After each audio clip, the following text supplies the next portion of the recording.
तो वाल्मीकि रामायण का सुंदरकांड बहुत ही सुंदर प्रसंग है।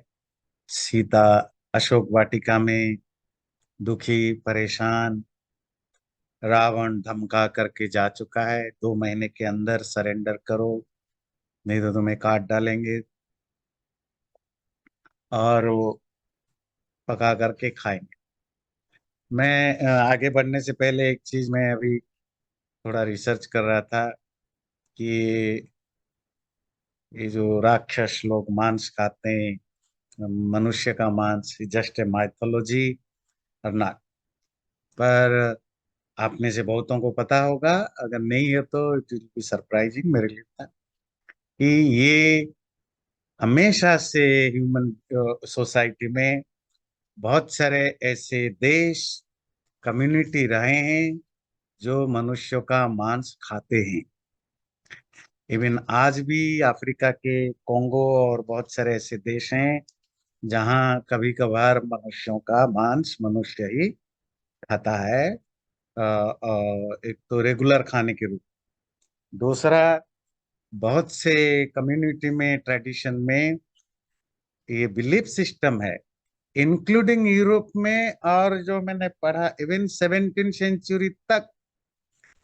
सेंचुरी तक जहाँ एक जो सुपरस्टिशन के कारण कि मेडिकल के कि ये मनुष्य का कलेजा खाने से या ये खाने से, हार्ट खाने से, ये खाने से वो एनर्जी बढ़ती है, वो ताकत बढ़ता है, ये होता है। इस तरह के 17वीं सेंचुरी तक भी यूरोप में कैनिबलिज्म जिसको आप कहते हैं वो था। तो मनुष्य का मांस खाने से कोई माइथोलॉजिकल कैरेक्टर होता है, ये मेरे भी क्लैरिटी आई। तो राक्षस अगर मांस खाते हैं, इसीलिए नहीं कि राक्षस कोई माइथोलॉजिकल कैरेक्टर है। जो लोग रामायण महाभारत आदि में मनुष्य मांस भी खाते हैं, भी मतलब वो फल मूल भी खाते हैं, पका हुआ खाना भी खाते हैं, हम्म, बाकी मछली मांस वगैरह भी खाते हैं, और मनुष्य मांस भी खाते हैं, उन्हीं को हमारे यहाँ राक्षस कहा जाता है। वही राक्षस कम्युनिटी में होते, और उनमें एजुकेटेड भी होते थे। उस रामायण में तो हम पढ़ रहे हैं, इवन महाभारत में भी हम देखते हैं बहुत सारे जो कारण हैं जो मनुष्य और दूसरे मनुष्यों में डिफरेंशिएट करता है, आज राक्षस और मनुष्य। एक उसमें से और कारण है कि जो मनुष्य दूसरे मनुष्यों का मांस खाते थे, because of their race, community, उनकी जो भी ट्राइबल जो भी है, वो भी राक्षस कैटेगरी में आते थे। राक्षस के बहुत सारे और कैटेगरी, तो इसमें कोई माइथोलॉजी या जस्ट इमेजिनरी फिक्शनल कैरेक्टर ना हो, इसलिए आगे चलते हैं। रावण के बहुत ज्यादा धमकाने के बाद सीता परेशान हुई, दुखी हुई। राक्षसियों ने उनको खूब वो धमकाया, डराया, गाली गुलज की। इन सबसे परेशान सीता मेंटली बहुत डिस्टर्ब हुई, जमीन में लेट के रोना धोना, और कभी कभी सोचना, सुइसाइड करने के लिए सोचना, कभी ये सोचना कि कहीं राम लक्ष्मण मुझे भूल तो नहीं गए, कहीं वो खुद ही नहीं रावण ने उनको मार दिया, या उन्होंने संन्यास ले लिया। तो हर तरह के नेगेटिव ख्याल उनके दिमाग में आने लगा। फिर थोड़ी देर के बाद फिर वो दूसरे पॉजिटिव में भी आते थे। इस तरह के, जिसको कहते हैं उधेड़ बुन में सीता रोती बिलखती हुई परेशानी में थी। और तब हनुमान जो पेड़ पर बैठ कर के छोटे से रूप में ये सब चीजें देख रहे थे, उनको लगा अब रात निकलने वाली है, सुबह होने वाला है। सीता की जिस तरह के स्टेट ऑफ माइंड है, मानसिक अवस्था है, कहीं ऐसा ना हो कि वो सुबह दिन में ही कोई आत्महत्या कर बैठे, कुछ कर बैठे। तो मेरी जो मिशन था, मेरा मिशन वो फेल हो जाए। मुझे जितना जल्दी हो कुछ करने की जरूरत है। सबसे पहले तो मुझे सीता से मिलना है डायरेक्टली, उनको कन्वे करना है कि राम ने मुझे भेजा है और आपकी सेफ्टी के लिए आपको चिंता करने की जरूरत नहीं, आपको हमने ढूंढ लिया है, अब थोड़ी दिन की बात है। इतना उनको कन्विंस कराना है। पर इतना कराना बहुत मुश्किल है, क्योंकि सीता को डाउट होगी, सीता नहीं मानेगी तो भी प्रॉब्लम हो जाएगी, और या राक्षस वगैरह देख लेंगे तो भी प्रॉब्लम हो जाएगा।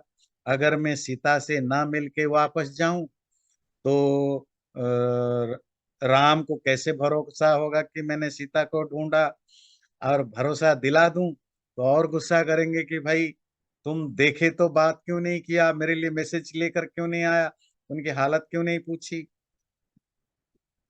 और अगर मैं राम लक्ष्मण और सुग्रीव को बात करने के बाद वो लड़ाई करने के लिए सेना के साथ आए सीता को बचाने, इन बिटवीन अगर सीता अपनी शरीर त्याग दे या जीवन दे दें तो सारा मिशन, सारा कोशिश बेकार जाएगा। तो ऐसे डिप्लोमेसी का क्या फायदा, ऐसे दूत बनने का। तो मुझे कुछ ऐसा करना है कि सीता से मैं बात कर पाऊं, उनको मैसेज कन्वे कर पाऊं, पर लंका में किसी को पता ना चले, और मैं फिर वापस जाऊं तो सीता तब तक उसको एक कॉन्फिडेंस रहेगा कि नहीं, मेरे लिए कोशिश हो रही है और राम कभी ना कभी पहुंचेंगे, मेरा उद्धार होगा। तो वो अपने जीवन देने के लिए ना सोचे। जीवन आदमी कब देता है? जब वो 100% होपलेस हो जाता है ना, कि अब लाइफ में जीने का कोई फायदा नहीं। तो वो होप का जो रे ऑफ होप या आशा की जो किरण है, वो तभी जगेगी जब सीता को यकीन होगा कि राम के द्वारा भेजा गया कोई मैसेंजर यहाँ आया है, और तभी उनको यकीन। पर ये आसान काम नहीं है। हमने 18 श्लोक तक किया था ये 30वें सर्ग का, हनुमान की जो अपनी डिलेमा है, जो उधेड़बुन है। और मैंने आपको पिछली बार भी कहा था कि ये बहुत ही खूबसूरत, इवन डिप्लोमेसी के कॉन्टेक्स्ट में भी समझने लायक सर्ग है। तो इसको पूरा लेंगे। 18 तक किया था, आगे 44 तक पूरा करना है, देखते हैं। हमने यहीं तक किया था, लैंग्वेज तक। यदि वाचं प्रदास्यामि द्विजातिरिव संस्कृताम् रावणं मन्यमाना मां सीता भीता भविष्यति। वानरस्य विशेषेण कथं स्यादभिभाषणम् अवश्यमेव वक्तव्यं मानुषं वाक्यमर्थवत्। ये लैंग्वेज वाली भी डिस्कशन किया था कि मैं अगर संस्कृत बहुत ही प्यूरिफाइड स्टैंडर्ड कल्चर्ड लैंग्वेज में बात करूं तो सीता को, सीता कल्चर्ड है, सीता संस्कृत में बात करती है। सीता क्योंकि वो राज परिवार की, रॉयल फैमिली की है। पर जो आम लोग हैं वो उस भाषा में नहीं बात करते। और रावण भी उसी भाषा में बात करता है, संस्कृत में। क्यों? रावण भी अरिस्टोक्रेसी को बिलोंग करता है।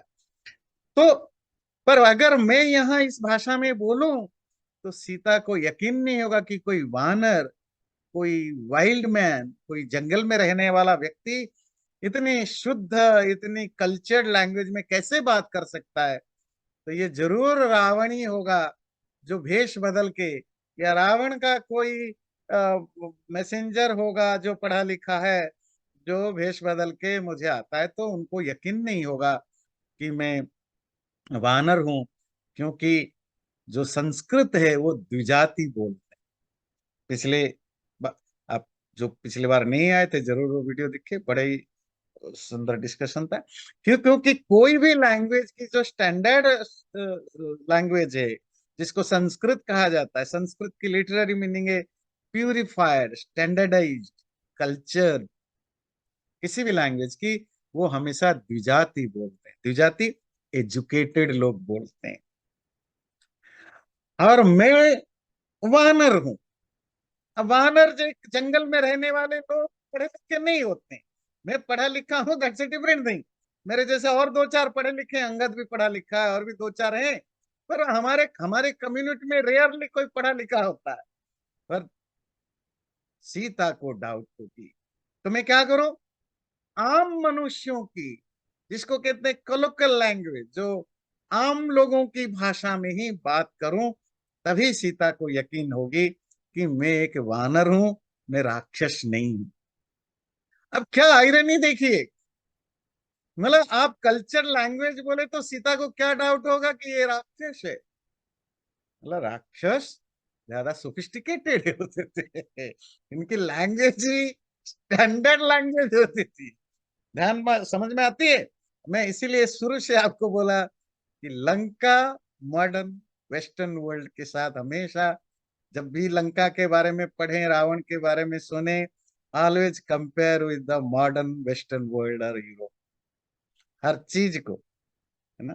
आपने पहले भी लंका का जो वर्णन हनुमान ने देखा, जिस तरह वहां नाइट क्लब्स चलते हैं, नाच गाने होते हैं, म्यूजिक्स चलते हैं, डांस ड्रा होते हैं, जिस तरह के बिल्कुल जो आजकल के वेस्टर्न नाइट लाइफ होती है ना, ये सब आपने देखा। तो चलिए आगे बढ़ते हैं। मया सांत्वयितुम शक्या नान्यथेय मनिंदिता। मैं अगर आम लोगों की तरह, कॉमन मैन की तरह बात करूंगा, तभी सीता को मैं कौंसल कर सकता हूं, उनको समझा सकता हूं। नहीं तो मैं शुद्ध भाषा में बात करूं, नहीं हो पाएगा। सेयमालोक्य मे रूपम जानकी भाषितम तथा रक्षुभिस्त्रासिता पूर्वम भूयस्त्राशम गमिष्यति। ततो जात परित्रासा शब्दम कुर्यान मनस्विनी जानमाना विशालाक्षी रावणम कामरूपिणम। क्योंकि सीता ऑलरेडी रक्षोभिः त्रासिता, राक्षसों के द्वारा भयानक रूप से डरी हुई है। और जब मुझे इस फॉर्म में वो देखेगी, इस छोटे से वानर के फॉर्म में, और ऐसी शुद्ध संस्कृत बोलते हुए देखेगी, तो वो और डर जाएगी। वो ऑलरेडी सेंसिटिव है, ऑलरेडी डरी हुई है, तो फिर वो और डर जाएगी। डरने पर होगा क्या? फिर चिल्लाने लगेगी, तो फिर प्रॉब्लम होगा। सीतया च कृते शब्दे सहसा राक्षसी गणाः नाना प्रहरणो घोर समेयादंत कोपमः। ततो मां संपरीक्षिप्य सर्वतो विकृताननाः वधे च ग्रहणे चैव कुरिर्यत्नं यथावलम्। जो सीता मुझे देख करके घबराएगी, और घबरा करके नेचुरली उसके मुंह से जो जोर से चिल्लाने की आवाज आएगी, वो आवाज सुन के आसपास की जो राक्षसी हैं, जो उसकी गार्ड कर रहे हैं, वो सब जग जाएंगे और अलग अलग अस्त्र शस्त्र लेकर के मौत की तरह चारों तरफ मुझे घेर जाएंगे। और या तो वो मुझे मारने की कोशिश करेंगे, या ग्रहण पकड़ने की, मतलब मुझे अरेस्ट करने की, कैप्चर करने की कोशिश करेंगे। गृह्य शाखाः प्रशाखाश्च स्कन्धांश्चोत्तमशिक्षाखिनाम् दृष्ट्वा विपरिधावन्तम् भवेयुर्भयशङ्किताः। मम रूपं च सम्प्रेक्ष्य वने विचरतो महत् राक्षस्यो भयवित्रस्ता भवेयुर्विकृतानना। या ऐसा भी हो सकता है, जब मैं उनसे बचने के लिए, वो मुझे पकड़ ना पाए, बचने के लिए मैं एक डाली से दूसरे डाली को जंप करूं, एक शाखा से दूसरे शाखा को जंप करने लगूं, तो दौड़ने लगूं, तो वो राक्षसियां भी डर जाएंगी कि ये कौन सा भयानक रूप बदलने वाला वीर आ गया, जो पेड़ों में भी आसानी से दौड़ भाग कर लेता है। तो मेरे उस रूप को देख करके, जंगल में ऐसे उछल कूद करते हुए देख करके, राक्षसियां भी डरने डरने लग जाएंगी। और जब डरेंगी तो क्या करेंगे? ततः कुर्यो समाह्वानम राक्षस्यो रक्षसामपि राक्षसेंद्र नियुक्ता नाम राक्षसेंद्र निवेशने। तो वो भी चिल्लाने लगेगी और अपने अपने जो राक्षस हैं, जो पुरुष राक्षस हैं, उनको बुलाने लगेंगे। वो पुरुष राक्षस जो राक्षस राजा रावण के द्वारा एंगेज्ड हैं सैनिक के रूप में, सोल्जर के रूप में, प्रोटेक्शन के लिए, उनको बुलाने लगेंगे। तो वो राक्षस सैनिकों को जो पता चलेगा, वो क्या करेंगे? ते शूल शक्ति निस्त्रिंश विविधा युध पाणय आपतेयुर्विमर्देस्मिन् वेगेनोद्वेग कारण। तो फिर वो दौड़ेंगे और हाथ में अलग अलग तरह के अस्त्र शस्त्र, शूल, शूल मतलब स्पीयर्स, शक्ति, ट्राइडेंट्स, फिर वो सोड, तलवार, इस तरह के चीजें लेकर के डर के मारे सबके सब भागने लगेंगे। समृद्धस्तैस्तु परितो विधमन रक्षसां बलम शक्नुयाम न तु संप्राप्तुम परम पारम महोदधे। ऐसा नहीं है कि मैं उनको लड़ नहीं सकता उनके साथ अकेले, ऐसा भी नहीं है कि मैं उनको मार नहीं सकता, पर जब मैं इतने सारे राक्षस सैनिकों के साथ लड़ूंगा, तो लड़ने के बाद मैं जीत भी जाऊं तो मेरी एनर्जी तो डाउन हो जाएगी। और जब एनर्जी डाउन हो जाएगी तो मुझे समुंदर भी तो पार करना है वापस। मारने के बाद तो मैं यहाँ 1 मिनट टिक नहीं सकता, क्योंकि रावण फिर खुद आ जाएगा बड़े बड़े लेकर के। मुझे तो भागना पड़ेगा। अब मेरे लिए भागने का ऑप्शन क्या है? इतना बड़ा समुंदर है, वो समुंदर पार करना है। और समुंदर पार, इतने किलोमीटर समुंदर पार करने के लिए मुझे अपनी एनर्जी, ताकत, स्ट्रेंथ को प्रिजर्व रखना है। मैं अगर यहीं टायर्ड हो जाऊंगा, एग्जॉस्टेड हो जाऊंगा, फिर तो मैं बीच समुंदर में ही गिर पड़ूंगा, क्योंकि मैं पूरा पार नहीं कर सकता। मां वा गृह्णीयुराप्लुत्य बहवः शीघ्रकारिणः स्यादियं च गृहीतार्था मम च ग्रहणं भवे। और हो सकता है तो वो मुझे पकड़ ले कूद काद करके, बहुत जोर से वो भाग रहे होंगे, मुझे पकड़ भी सकते हैं। और अगर वो मुझे नहीं पकड़ पाए, तो अगर पकड़ लिया तो सीता को मैं जो मैसेज देना चाहता था, वो मैसेज कन्वे नहीं हो पाएगी। इयम च अगृहीतार्थ, ये सीता मैसेज नहीं ग्रहण कर पाएगी, और मेरा कैप्चर या मेरे अरेस्ट हो जाएगा, मैं पकड़ा जाऊंगा। हिंसाभिरुचयो हिंस्यूरिमाम च जनकात्मज। और ये भी हो सकता है वो मुझे पकड़ भी ले, और ये भी हो सकता है मुझे पकड़े ना पकड़े, गुस्से में आकर के सीता को ही मार डाले, क्योंकि ये इनका नेचर है। हिंसा भी रुचय, ये बाई नेचर वायलेंट होते हैं, इनको हिंसा करना पसंद आता है, मजा आता है। क्या पता गुस्से में आए और जनक की बेटी सीता को मार डाले। विपन्नम स्यात् ततः कार्यम राम सुग्रीवयोरिदम। तब तो सबके पूरा का पूरा जो मिशन है वही फेल हो जाएगा। अगर सीता को वो मार दे या सीता खुद मर जाए, तो मिशन का क्या क्या फायदा है? तो कहते हैं ना वो, surgery is successful, the patient is dead. है ना? सर्जरी बहुत अच्छी ढंग से हो गई, पर पेशेंट मर गया। तो डॉक्टर को तो फायदा हो गया, उसकी सर्जरी के एक्सपीरियंस बढ़ गया, और पेशेंट मारा गया। तो डिप्लोमेसी में ये बहुत ध्यान रखना पड़ता है। आप कहेंगे जी मैंने अपनी ड्यूटी निभा दी। ड्यूटी सिर्फ ये नहीं निभाना है कि आपको जो बताया गया उतना करके आओ। ध्यान रखिए, मिशन कंप्लीट तब होगा जब गोल अचीव हो। और आपकी डिप्लोमेट के नाते आपका उस मिशन का एक छोटा सा पार्ट है, पर आपकी एक्टिविटीज में ऐसा कुछ ना हो कि जो एंड गोल है उसी को ही कुछ गड़बड़ हो जाए। और आप तो जीत जाओगे कि मैं अच्छा डिप्लोमेट हूं। क्यों? मेरा जो काम था, मैसेज पहुंचाना, सीता को ढूंढना, वो सब मैंने कर दिया। पर मेरा क्या मतलब है कि आगे क्या हुआ? ये डिप्लोमेट का काम नहीं है। आप अपनी काम करते हुए, मैसेंजर हो, स्पाई हो, डिटेक्टिव हो, एजेंट हो, सीक्रेट एजेंट हो, ये सब उसी कैटेगरी में आते हैं। डिप्लोमेट हो, आपका एंड गोल जो होता है उसमें किसी तरह की कोई चोट नहीं आना, नुकसान नहीं होना चाहिए, नहीं तो पूरा का पूरा मिशन फेल हो जाता है। तो सीता मारी जाए या खुद मर जाए, मैं पकड़ा जाऊं या मार दिया जाऊं, दोनों हालत में मिशन फेल हो जाता है। उद्देश्य नष्ट मार्गेस्मिन् राक्षसैः परिवारिते सागरेण परिक्षिप्ते गुप्ते वसति जानकी विशस्ते वा गृहीते वा रक्षोभिर्मयि संयुगे नान्यं पश्यामि रामस्य सहायं कार्य साधने।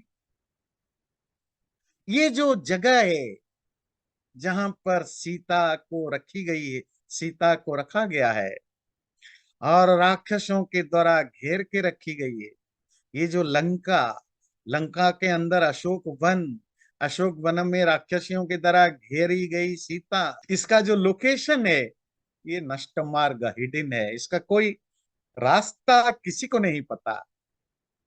और ऊपर से सागरेण परिक्षिप्त, समुन्दर से घिरा हुआ है चारों तरफ से, इतना सीक्रेट जगह पर जानकी रहती है।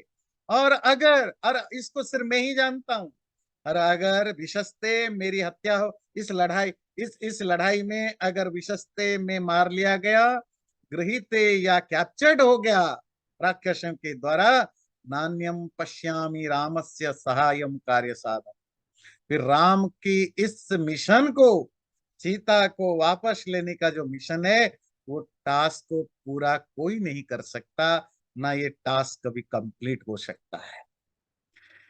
विमृशं न पश्यामि यो हते मयि शतयोजन विस्तीर्णम लंघयेत महोदधिम।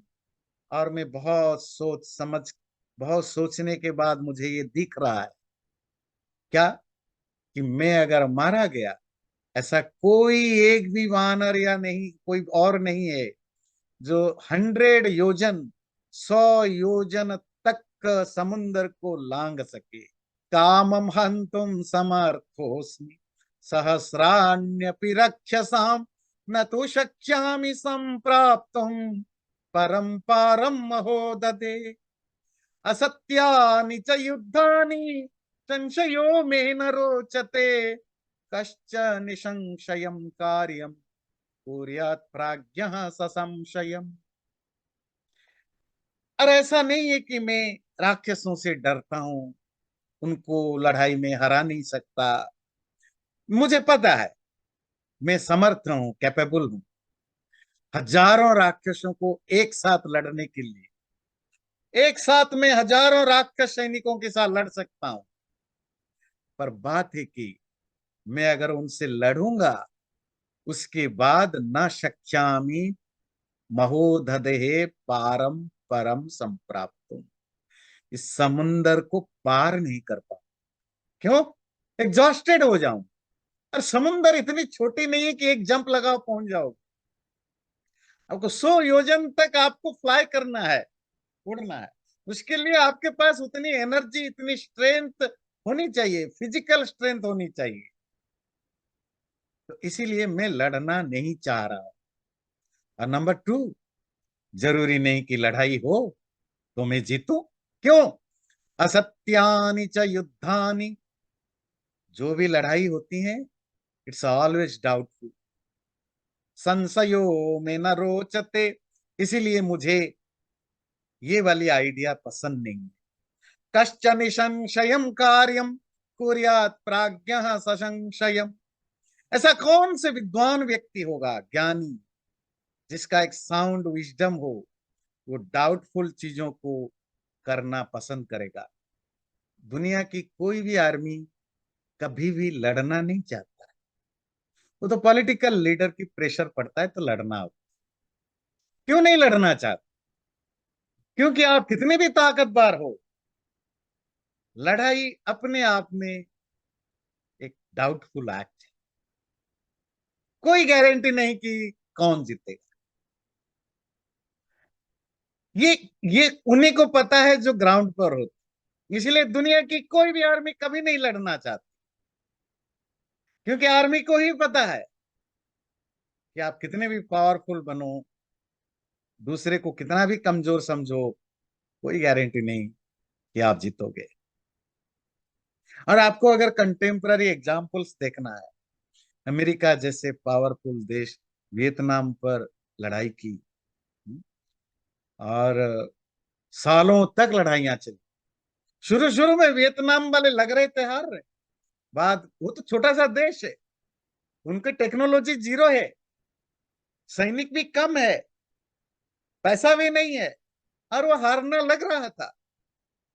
पर चीजें बदल गई, उन्होंने टेक्निक चेंज कर दी वियतनामी वालों ने, उन्होंने गरिला वार सीख लिया। उन्होंने जंगलों में सब जगह, गांव में सब जगह छोटे छोटे टनल बनाने लग गए, वहां बम्स रखने लग गए। इवन जो उनकी लोकल अस्त्र शस्त्र, धनु तीर, ये मॉडर्न एज की लड़ाई है, यूज करने लग गए। अमेरिका की एक्स्ट्रा मॉडर्न ना, extra ordinary modern sophisticated technology से भरपूर भरे हुए सैनिक सालों लड़ाई करने के बाद भी हार करके वापस आए। They could not win the Vietnam war. बात समझ में आती है? बात है कि कोई गारंटी नहीं लड़ाई में आप जीत सकते, लड़ाई हमेशा अनप्रेडिक्टेबल होता है। हनुमान कहता है मैं लड़ सकता हूं, मैं हजारों सैनिकों को मार भी सकता हूं, बट हु नोज, किसको पता, उनके अंदर भी मेरे से कोई ताकतवर दो चार निकल जाए।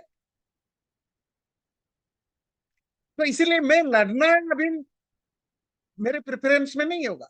ये स्टूपिड डिसीजन होगा कि मैं इनके साथ अभी पंगा लूं, मैं इनके साथ अपनी बहादुरी दिखाऊं। मैं अभी मिशन पर हूं, मिशन सक्सेस जरूरी है, न कि किसी को अपनी बहादुरी दिखाना। प्राण त्यागश्च वैदेह्य भवेदन विभाषणे, एष दोषो महान ही स्यान मम सीता विभाषणे। पर क्या करूं, ये एक श्लोक में पूरी कॉन्ट्रडिक्शन दिख रहा है। मैं अगर वैदेही से भाषण नहीं करता हूं, मतलब वैदेही से मैं बातचीत नहीं करता हूं, कन्वर्सेशन नहीं करता हूं, वैदेही प्राण त्याग सकती है, जान दे सकती है।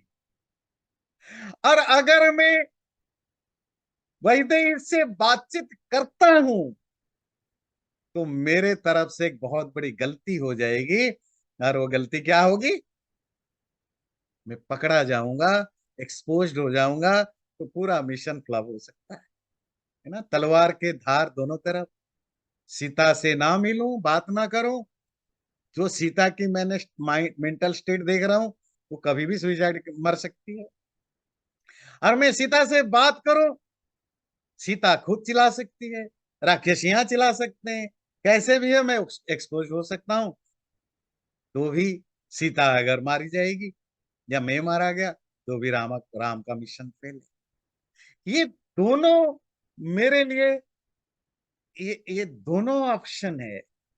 अब मुझे इसी में से कोई रास्ता ढूंढना है कि मैं सक्सेसफुल भी हो जाऊं, मिशन भी कंप्लीट हो, पेशेंट भी ना मरे है ना, सर्जरी भी सक्सेसफुल हो, पेशेंट भी जी जाए, है ना। भूताश्चार्थ विनश्यन्ति देश काल विरोधितः, विक्लवम दूतमासाद्य तम सूर्योदये यथा। अगर दूत, मैसेंजर, डिप्लोमेट, जो भी आजकल के modern contemporary word of agent, agent समझते हैं, जो जैसे अब की सीआईए के, जैसे रॉ के जो एजेंट होते हैं, वो भी तो उसी में आते हैं ना।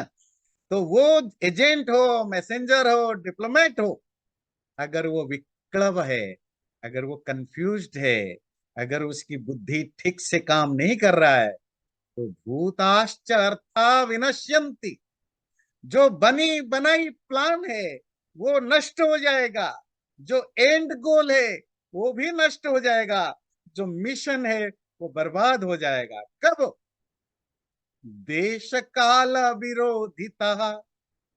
अगर वो जो मैसेंजर, डिप्लोमेट, एजेंट कितना भी सही हो, अगर टाइम और प्लेस को ठीक ठीक आकलन न करे, असेस न करे, उसके अगेंस्ट कोई डिसीजन ले, तो अच्छे से अच्छे प्लानिंग स्ट्रेटेजी भी खराब हो जाती है। कैसे नष्ट होती है? तमः सूर्योदय यथा। जैसे सूरज के उगने के पर पूरी की पूरी घने से घने अंधकार भी नष्ट हो जाता है, इसी तरह एक कंफ्यूज्ड, डिलेमा से भरा हुआ मैसेंजर, दूत, डिप्लोमेट के डिसीजन अगर टाइम और प्लेस के हिसाब से सही ना हो, पूरी की पूरी मिशन नष्ट हो जाता है। अर्थानर्थांतरे बुद्धि निश्चितापि न शोभते, घातयन्ति हि कार्याणि दूताः पंडितमानिनः। और अगर ये डिप्लोमेट, मैसेंजर अपने आप को कुछ ज्यादा ही सयाना, ज्यादा ही ज्ञानी, ज्यादा ही इंटेलिजेंट, ज्यादा ही स्मार्ट समझता है, जिसको हमारे यहाँ आम भाषा में कहते हैं ओवर स्मार्ट बनता है, अगर ज्यादा ही अपने आप को स्मार्ट समझे, पंडित मानी, ये शब्द ध्यान रखिए, ओवर स्मार्ट समझता है ना, मतलब जो पंडित नहीं है पर अपने आप को पंडित मानता है। पंडित का मतलब आपके घर में पूजा पाठ करने वाला या गीता पढ़ाने वाला नहीं, किसी भी टॉपिक में जो ज्ञानी होता है, जो एक्सपर्ट होता है, उसको पंडित कहते हैं। पंडिता मानी, जो एक्सपर्ट नहीं है पर अपने आप को एक्सपर्ट मानता है। मानी शब्द वही यूज करते, मानने वाला, जो रियली नहीं है, जो मानता है। ये दुनिया में सबसे ज्यादा खतरा किससे है? इन्हीं लोगों से है ना, जो जिस चीज को करने के लिए कैपेबल नहीं है पर उसके बावजूद भी उसी को करने के लिए वो क्लेम करते हैं, वह उसमें अपनी एक्सपर्टीज रखने की क्लेम करते हैं, तो उन्हीं से तो ज्यादा खतरा होता है ना। तो डिप्लोमेसी में भी वही है कि जो लोग अपने को ज्यादा ही समझदार, ज्यादा ही ज्ञानी समझते हैं, क्या होता है? अर्थानर्थांतरे बुद्धि निश्चितापि। अर्थ, जो गोल है, जो एक्शन है, जो करना है। अनर्थ, जो नहीं करना है। क्या करना, क्या नहीं करना, इसके बीच में अगर उनकी बुद्धि डोल रही हो, फ्लक्चुएट करता हो, स्विंग होता हो, के बाद वो अपने आप को ज्यादा स्कॉलर, ज्ञानी, विद्वान, वाइज पर्सन समझते हो, ऐसे लोग नॉर्मली जो मिशन होता है, जो काम होता है, उसको घातयंती, नष्ट कर देते हैं। न विनश्येत कथम कार्यम वैक्लव्यम न कथम भवेत्, लंघनम च समुद्रस्य कथम नु न वृथा भवेत्, कथम नु खलु वाक्यम में शृणुयात्नोद्विजेतवा, इति संचित्य हनुमान चकार मतिमान मति। तो हनुमान ने कंक्लूजन निकाला, सारा सोच समझने के बाद एक पॉइंट बनाया, कार्य जो है, मिशन जो है, वो सक्सेसफुल होना चाहिए, फेल नहीं होना चाहिए। वैक्लव्यम न कथम भवेत्, मिशन की जो जो फेलोयर है, जहां जहां सीता का मर जाना, मेरे पकड़ा जाना, ये सब चीजें अवॉइड किया जा सकता। ये दो। नंबर 3, लंघनम च समुद्रस्य कथम नुना वृथा भवेत्। और अभी तक जो मैंने एफर्ट कर रखा है, इतने बड़े समुद्र को लांग करके यहाँ पहुंचा हूं, वो भी बेकार ना जाए। ये 3 गोल को मुझे साधना है, जो भी मैं अभी आगे करने वाला हूं। मैं ऐसा कैसे कुछ करूं, सीता को ऐसे कैसे कुछ बोलूं, जिससे कि सीता में एंजाइटी या एजिटेशन ना आए, जिससे कि वो ना चिल्लाए, शाउट ना करे, डरे नहीं। ऐसा ज्ञानी विद्वान हनुमान सोचा। अपनी इतने सारी चीजों को, पॉजिटिव नेगेटिव सब सोचने के बाद उसने अपना एक रास्ता निकाल लिया।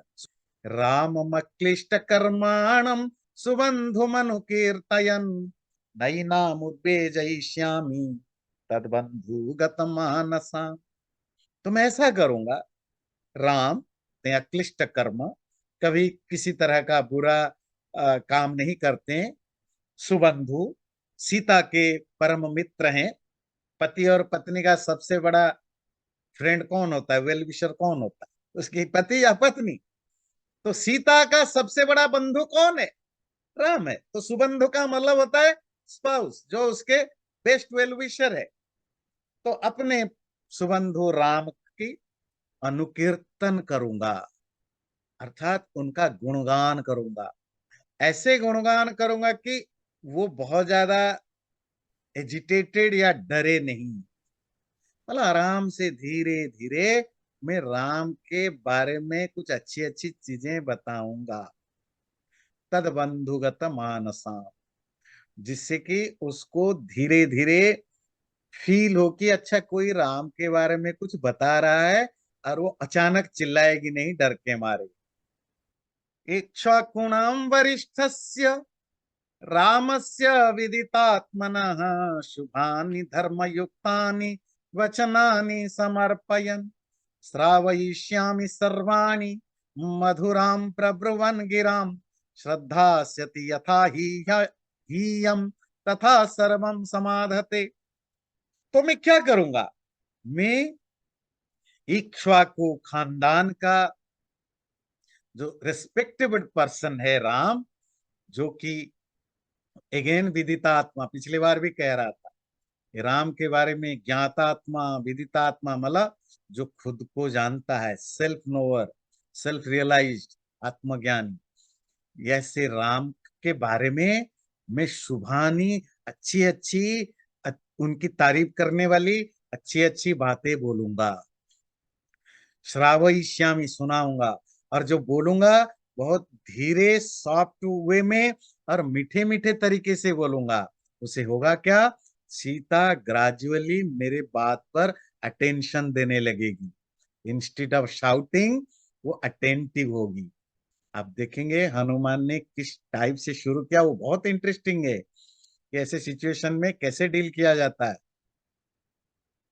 कि वो पेड़ में बैठ के बहुत धीरे स्वर में, इनडायरेक्ट वे में गुनगुना रहा है कि अयोध्या नामक एक राज्य था, जिसमें इक्ष्वाकु खानदान के दशरथ नामक एक राजा हुए। उनका ऐसे धीरे धीरे वो पेड़ में बैठ के इधर उधर देख करके बहुत स्लो मोशन में, है ना, जैसे आप लोग रामचरितमानस का गाना धीरे धीरे बोलता है। तो क्या होता है, अब सीता को अभी अचानक तो नहीं हो रहा है ना, तो सीता का अच्छा कहीं राम की अयोध्या की बात होती है, तो क्यूरियोसिटी से देखता है। तो ये जो फर्स्ट आपकी एक दूसरे के नजर मिला, वो सक्सेसफुली चला गया, तो आप 50% आप वार जीत गए बैटल। फिर धीरे धीरे आप, क्योंकि अब नजर मिलने पर भी आप चिल्ला नहीं रहे हो, क्योंकि सीता को वो सूथिंग लग रही है, अच्छा फीलिंग हो रही है। तो दैट्स हाउ हनुमान ने वो स्ट्रैटेजी अपनाई। धीरे धीरे सीता की श्रद्धा, या श्रद्धा मतलब ट्रस्ट, मेरे ऊपर होना ही लगेगा। इति स बहुविधम महानुभाव जगति पते प्रमदाम वेक्षमाण मधुरमभितथं जगाद वाक्यम द्रुमविटपान्तमास्तितो हनुमान।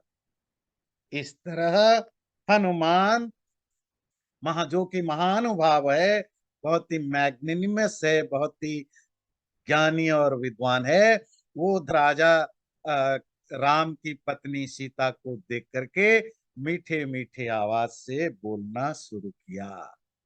आने से पहले एक चीज, वेल विशर होना अलग चीज है, स्मार्ट होना अलग चीज है।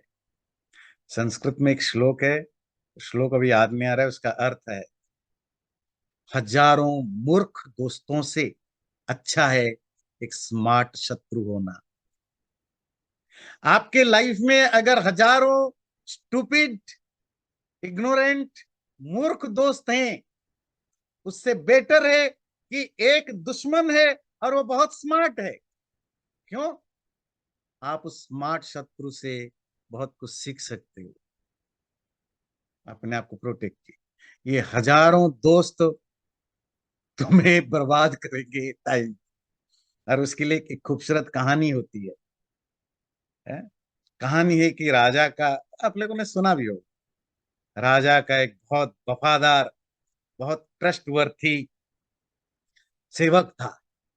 वो राजा के लिए जान देने को तैयार होता और राजा के साथ हमेशा रहा करता था।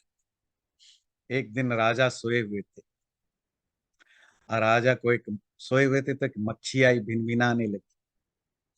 राजा सोते हुए परेशान हो रहे थे, मक्खी हटा रहे थे, मक्खी जा नहीं रहा था। उस सेवक राजा का सबसे बड़ा वफादार, वो राजा की ये नींद में खलल उसको बर्दाश्त नहीं था। उसने बड़ी कोशिश की उस मक्खी को हटाने की, पर वो उड़ जाए फिर आकर नाक में बैठ जाए। फिर उसने गुस्से में आया, उसने मक्खी को तलवार से काटने के लिए मक्खी पर तलवार चलाया। मक्खी तो मरी नहीं, राजा का गर्दन कट गया।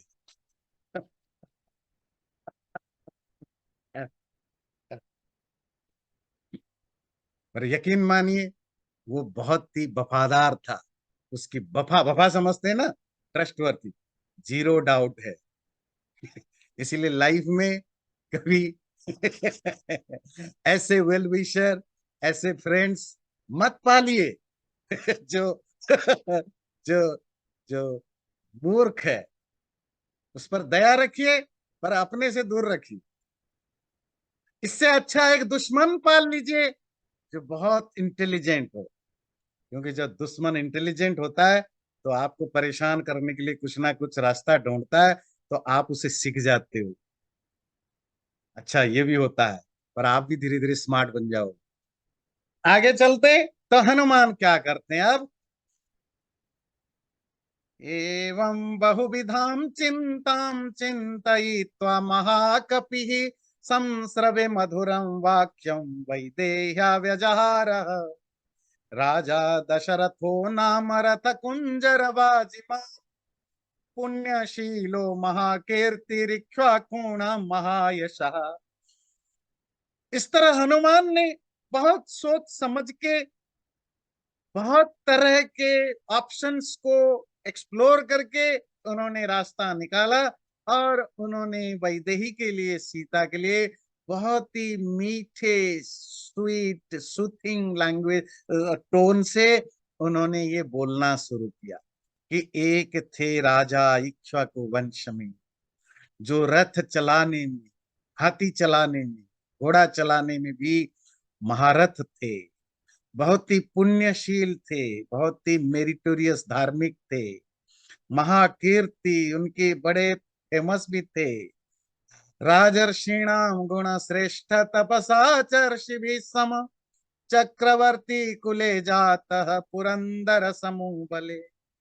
वो एक तरह के दशरथ राजर्षि थे, राजा होते हुए भी ऋषि की तरह जीवन जीते थे, गुणों में श्रेष्ठ थे, तपस्या में ऋषियों की तरह थे, चक्रवर्ती एम्परर फैमिली में पैदा हुए थे, खुद भी इंद्र की तरह बहुत बलशाली थे। अहिंसा रतिरक्षुद्रो घृणी सत्य पराक्रम, मुख्यश्चेक्ष्वाकु वंशस्य लक्ष्मीवान लक्ष्मीवर्धन। अहिंसा में उनकी रति थी। रति मतलब इंटरेस्ट था। वो बहुत कमिटेड थे अहिंसा के प्रति। वो अक्षुद्र थे, बहुत बड़े थे। घृणी, वो दयालु थे। आप ध्यान रखिए, हिंदी में घृणा मतलब नफरत होता है, संस्कृत में घृणा मतलब दया होती है। ध्यान रखिए, वो घृणी थे, दयावान थे, सत्य पराक्रम, उनकी जो स्ट्रेंथ था वो ट्रू था। मुख्यश्च इक्ष्वाकु वंशस्य, इक्ष्वाकु वंश के वन ऑफ द बेस्ट राजा थे। लक्ष्मीवान, धन संपत्ति से भरे थे। लक्ष्मीवर्धन, दूसरों के धन को बढ़ाते भी थे। पार्थिव व्यंजन युक्त पृथुश्री पार्थिवर्षव, पृथिव्याम चतुरंतायाम विश्रुद सुखद सुखी। वो पार्थिव राजा, उनके अंदर राजा होने के सारे व्यंजन सिम्टम्स भरे हुए थे। वो पृथुश्री, उनकी जो श्री यश कीर्ति पृथु शब्द का फैला हुआ था, वो पार्थिव राजाओं में भी श्रेष्ठ थे। और पृथिव्याम चतुरंतायाम, चारों तरफ समुन्दर से घिरे हुए धरती का वो राजा थे, बहुत फेमस थे। वो दूसरों को सुख देने वाले भी थे और खुद भी सुखी रहने वाले थे। ऐसे राजा दशरथ का तस्य पुत्र प्रियो ज्येष्ठ ताराधिपति भाननः रामो नाम विशेषज्ञ श्रेष्ठ सर्वधनुष्मान धनुष्मताम। उन्हीं का एक प्यारा सा बेटा था, बड़ा बेटा, चांद की तरह मुंह था, नाम उनका राम था। हर ज्ञान में एक्सपर्ट थे, धनुधारियों में सबसे बड़े थे। रक्षिता स्वस्य धर्मस्य स्वजनस्य च रक्षिता, रक्षिता जीवलोकस्य धर्मस्य च परंतप। अपना प्रोटेक्टर भी थे, धर्म का भी प्रोटेक्ट करते थे, अपने लोगों का भी प्रोटेक्ट करते थे, और पूरी प्राणी जगत का भी प्रोटेक्ट करते थे, और धर्म का भी प्रोटेक्ट करते थे। कौन? राम। तस्य सत्याभिसंधस्य वृद्धस्य वचनात् पितुः सभार्य सहस्र च भ्रात्र वीरः प्रव्राजितो वन। तेन तत्र महारण्ये मृगयां परिधावता राक्षसा निहता शूरा बहवः कामरूपिणः। ऐसे वीर ज्ञानी राम अपने पिताजी की कमिटमेंट को फुलफिल करने के लिए अपनी पत्नी और भाई के साथ जंगल गए थे। तो उस जंगल में वो इधर उधर भाग रहे थे, और बड़े बड़े राक्षस वीर जो छल कपट करके रूप बदलते थे, ऐसे राक्षसों का उन्होंने शिकार या वध भी किया था। और जनस्थान वधम श्रुत्वा हतौ च खरदूषणौ ततस्त्वमर्षा पहृता जानकी रावणेन तु वंचयित्वा वने रामं मृग रूपेण मायया। उसी जनस्थान नामक जगह पर राम के द्वारा मारे गए बहुत सारे राक्षसों से और खरदूषण नामक दोनों भाइयों के मर जाने की सूचना से जलता हुआ, मतलब गुस्से में जलता हुआ रावण ने उनकी पत्नी जानकी सीता को हर लिया, राम को छल से हिरण के पीछे भगा करके। सम्मार्गमाणस्तांसि देवीं श्राम सीतामनिन्दिताम् आससाद वने मित्रं सुग्रीवं नाम वानरम् ततस्स बालिनं हत्वा राम परपुरञ्जयः प्रायच्छत् कपिराज्यं तत् सुग्रीवाय महाबल।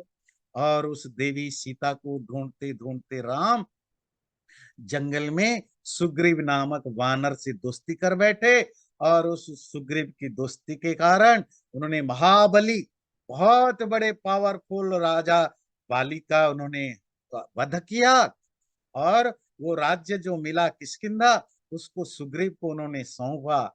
सुग्रीवेणापि संदिष्टा हरय कामरूपिणः दिक्षु सर्वासुतां देवीं विचिन्वन्ति सहस्रशः अहम संपाति वचनात् शतयोजनमायतम् अस्य हेतुर्विशालाख्या सागरम वेगवान प्लुतः। और उस राजा सुग्रीव के द्वारा कमांडेड आदेश किए जाने पर हम सब वानर, वो वानर जिनको राक्षसों की तरह अपनी इच्छा से रूप बदलना आता है, ऐसे वानरों को चुन करके सुग्रीव ने चारों दिशाओं में भेजा, हजारों की संख्या में, उस देवी सीता को ढूंढने के लिए।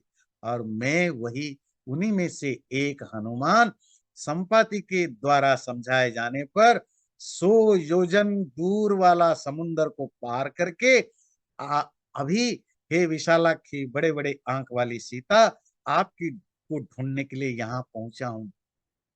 यथा रूपाम यथा वर्णा यथा लक्ष्मीवतीं च निश्चिताम अश्रौषम राघवस्याहम सेयमासादिता मया। राम ने जैसे जैसे बताया था सीता जी का रूप जी कैसे है, उनका कलर कैसा है, उनकी क्या क्या कॉम्प्लेक्शंस हैं, क्या उनकी ग्लो है, कैसे दिखने में है, वो सब कुछ जो राघव ने बताया था मैंने सुना था। आप सेयम आसादिता मया, ऐसी एक महिला को मैंने ढूंढ निकाला है। ये नहीं बोला कि आप हो, बोला मैंने ढूंढ निकाला है। ये अभी वो सीता से डायरेक्ट बात नहीं कर रहे, वो पेड़ पर बैठ के ऐसा लग रहा है जैसे मन ही मन गाना गा रहा है। विररामेव मुक्त्वा सौवाचम पुनवानर पुंगवः जानपि चापि तत्श्रुत्वा परम विस्मयमागता। बस इतना बोल के वानर चुप हो गया। तो चुप हो गया तो जानकी के कान में ये बात पड़ी। वो बड़ी चकित हो गई, आश्चर्य हो गई, इधर उधर देखने लगी। ततसा वक्र के शांता सुकेशी के संवृतम उन्नम्य बदनम भीरु शिंशुपा वृक्षम वै मैक्षत।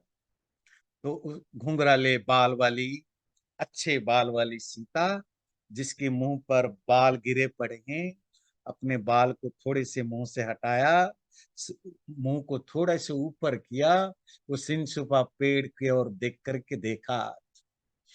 निशम्य सीता वचनम कपेश्च दिशश्च सर्वा प्रदिशश्च वीक्ष्य स्वयं प्रहर्षं परमं जगाम सर्वात्मना राम मनोस्मरन्ति। सीता उस कपि के मुंह से ये बातें सुन करके कभी इस दिशा को देखे, कभी ईस्ट देखे, कभी वेस्ट देखे, कभी बाएं देखे, कभी दाएं देखे, कभी ऊपर देखे, पर मन ही मन एक अजीब सी खुशी उमड़ रही थी। और राम की बार बार याद करते हुए वो इधर उधर देख रही थी, और अंदर से एक अजीब सी खुशी मंडरा रही थी। सातीर्यकूर्ध्वं च तथाप्यध तान् निरीक्ष्यमाणा च तमचिन्त्य बुद्धिम् तदर्श पिंगाधिपतेरमात्यम वातात्मजाम सूर्यमिवोदयस्तम। और उसने थोड़ी टेढ़ी नजर करके, क्योंकि पता नहीं कौन बैठा होगा, कोई राक्षस होगा, रावण होगा, तो थोड़ी सी आंखों को पूरी तरह ना मिला के हल्की सी आंखों को तिरछे नजर से उसने ऊपर देखा। और क्या देख रहे हैं ये कि ये एक वानर वहां, पवन का बेटा, सूरज की तरह चमकता हुआ एक वानर वहां बैठा हुआ है। सीता ने ऊपर देखा, सोने की आंख जैसा चमकता हुआ आंखें, एक वानर बड़े विनीत, बहुत ही पोलाइट वे में हाथ जोड़ के बैठा है, सीता को देख रहा है। देख करके सीता को बड़ा आश्चर्य हुआ। मैं 32वां सर्ग की सार बता रहा। मन ही मन सोचा, ये बंदर जाति का है, पर इतना डरावनी, इतनी तेज कैसे दिख रहा। देखो, जो जो सफर कर रहा है, टर्चर से गुजर रही ना, उसको हर चीज डरावनी लग रही। कैसे लग रहा, ऐसा विचार करके वो दोबारा फिर डर गई। और इतनी डर गई कि वो अगेन फेंट हो गई, बेहोश पड़ गई। हल्की सी आंखें खुली, फिर उसने सोचने लगा। फिर करुण स्वर से, बड़े दया भाव से, धीरे धीरे आवाज से, हे राम, हे लक्ष्मण, कहाँ हो, कहाँ हो, ऐसे बोलने लगी। फिर धीरे धीरे बिना बोले उनके मुंह से, आंखों से आंसू बहने लगे। और एक होता है ना साइलेंट क्राइंग, है ना, मतलब आप बोल, आपकी आवाज नहीं निकलता है, पर स्टिल यू आर क्राइंग। तो वो मौन क्रंदन करने लगी। तभी हनुमान धीरे से पेड़ से जमीन पर आया, उनके पास नहीं गया, जब पेड़ से नीचे उतरा और नीचे आकर बैठ गया। तब सीता को ऐसा लगा, कहीं मैं कोई ड्रीम तो नहीं देख रही हूँ। ये कौन है, इतनी क्लोज आ रहा है, राम की गुणगान कर रहा है, अयोध्या दशरथ की बातें बता रहा है, सारी स्टोरी सुना रहा है। फिर उसने वानर को देखा, फिर मुंह नीचे करके बैठ गई। फिर सोचने लगी, अगर ये ड्रीम है, और मैंने सुना है, सीता कह रही है, मैंने सुना है कि स्वप्न में अगर बंदर दिखाई दे, ये खर वो अच्छा शकुन नहीं होता, अच्छा शकुन नहीं होता। कहीं ऐसा तो नहीं राम लक्ष्मण कुछ खतरे में पड़े। फिर उसने सोचा, मैं सपने कैसे देख सकती हूँ, मुझे तो नींद ही नहीं आ रही है, नींद सुख से आती है, और मैं जब से यहाँ हड़पी कर लाई गई हूँ तब से एक बार भी नहीं सोई हूँ, तो मुझे तो सपना आ भी नहीं सकता, तो ये सच ही होगा कोई। इस तरह वो बहुत ज्यादा कंफ्यूज्ड हुई। ऐसा तो नहीं कि क्योंकि मैं बहुत इंटेंस थॉट मेरे अंदर चल रहा है राम लक्ष्मण आदि के बारे में, कहीं वो हेलुसिनेशन तो नहीं है कि कोई बंदर आ गया और वो राम का गुणगान कर रहा है। इस तरह सीता सोचने लगी। अगले बार फिर हम जानेंगे 33 में। हनुमान फिर धीरे धीरे उनसे बात करने की बहुत सॉफ्ट वे में हल्की हल्की शब्द यूज करते हैं, सीता को परख रहे हैं कि सीता क्या जवाब देती है, उनको थोड़ी नॉर्मलाइज करने की टाइम ले रहे हैं। फिर कैसे होती है हम अगले बार जानेंगे। बहुत ही इंटरेस्टिंग और बहुत इंटेंस चैप्टर है। कैसे कितनी केयरफुली एक बहुत ही खतरनाक इमोशनल टर्मोइल से गुजरती हुई महिला को हैंडल करना पड़ रहा है, वो जो एक इंटेंस सब्जेक्ट है वो आप उसको आगे पढ़ेंगे। चैनल को सब्सक्राइब जरूर करें और वीडियो अच्छा लगे लाइक भी जरूर करें।